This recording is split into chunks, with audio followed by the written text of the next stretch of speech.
तो नमस्कार मित्रों, जय सियाराम। हूँ यश निम्बार्क आप सौનું સ્વાગત કરું છું મિત્રો અમારી યુટ્યુબ ચેનલ યશ નિમ્બાર્કમાં। મિત્રો આજના આપણા વિડીયોમાં આપણે જોવા જઈ રહ્યા છીએ મેષ રાશિનો આવનારા સપ્તાહ એટલે કે 10 નવેમ્બર 2025 થી 16 નવેમ્બર 2025નું સાપ્તાહિક રાશિફળ। પરંતુ મિત્રો જો આપે અમારી યુટ્યુબ ચેનલ યશ નિમ્બાર્કને સબસ્ક્રાઇબ ન કરી હોય તો ફટાફટ સબસ્ક્રાઇબ કરીને બેલ આઇકનને ઓલ ઉપર સેટ કરો, જેથી આપને આવનારા અમારા હરેક વિડીયોના નોટિફિકેશન મળતા રહે। तथा मित्रों जो आपने मारू आजनु आ विडियो गमे तो अमरा विडियो ने लाइक करजो, शेर करजो और कॉमेंट करजो। तो चलो शुरू करिए आपनो आजनु आ विडियो। आवनारा सप्ताह 10 नवेम्बर 2025 थी 16 नवेम्बर 2025 नु मेष राशिनु राशि भविष्य। तो मेष राशिना जातको अन्यनी सफलतानी प्रशंसा करीने तमे आ अठवाडिये हकारात्मक छविनो आनंद माणी शको छो। आ माटे तमारे ईर्ष्याळु थवानुं टाळवुं जोईए अने बीजाना मनोबळने वधारवा माटे बिलकुल अचकाशो नहीं।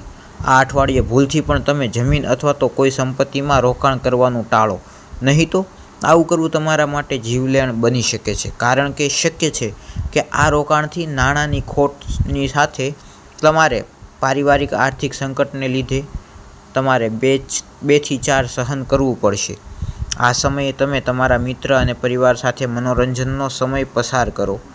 आ साथे तमारुं संपूर्ण ऊर्जा अने जबरदस्त उत्साह तमारा कौटुंबिक जीवन में सकारात्मक परिणामों लावशे अने तमने घरेलू तणावथी दूर राखवामां सहायक साबित थशे।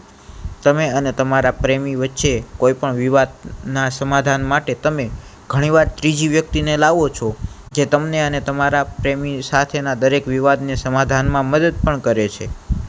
પરંતુ આ અઠવાડિયા દરમિયાન આના જેવું કંઈક કરવાનું ટાળો, કારણ કે આ દરમિયાન અન્યના દખલથી તમારા સુંદર સંબંધમાં અવરોધ લાવી શકે છે। તેથી તમારા પોતાના જીવનસાથી સાથે વાતચીત કરતી વખતે દરેક વિવાદનો હલ કરવાનો પ્રયાસ કરો। આ અઠવાડિયે તમે જોશો કે કેટલાક સાથીદારો સાથે તમે કાર્યશૈલીથી ઘણા મહત્વપૂર્ણ મુદ્દાઓથી તેઓ તમારાથી નાખુશ રહેશે, પરંતુ કારણ છે કે તેઓ તમને આ કહેશે નહીં, તમે તેને સુધારવાનું વિચારશો નહીં।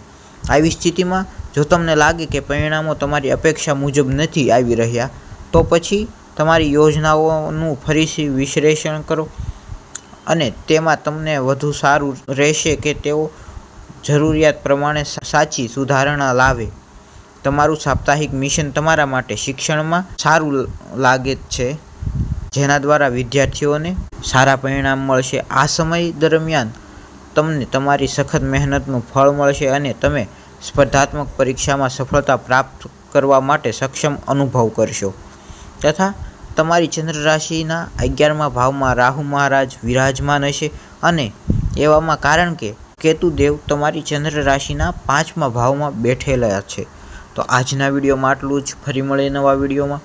જો આપને મારું આજનું આ વિડીયો ગમ્યું હોય તો મારા વિડીયોને લાઇક કરો, શેર કરો, કોમેન્ટ કરો તથા ચેનલને સબસ્ક્રાઇબ કરીને બેલ આઇકનને ઓલ પર સેટ કરો, જેથી આપને હરેક વિડીયોના નોટિફિકેશન મળતા રહે। તો ફરી મળીએ નવા વિડીયોમાં, ત્યાં સુધી જય સિયારામ।